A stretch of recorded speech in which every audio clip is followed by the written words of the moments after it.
Salut, sunt Răzvan și vă prezint modelul TNC4 de la Mirano. Este un model fiabil, cu un design modern, foarte rezistent, iar cel mai mare avantaj al acestui roller îl reprezintă multitudinea de compartimente.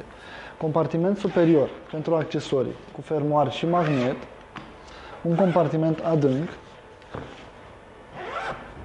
un alt compartiment pentru accesorii.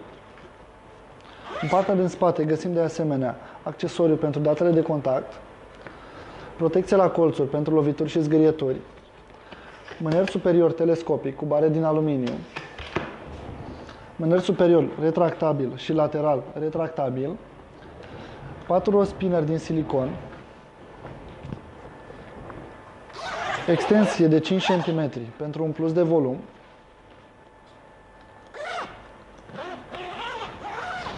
în partea de jos găsim un mâner pentru manipulare mai bună,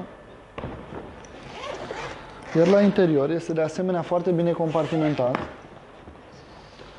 Compartiment pentru accesorii, un alt compartiment mai mic, cu rele pentru fixarea bagajelor, compartiment pentru accesorii și un alt compartiment pentru bagaje, având cu rele elastice.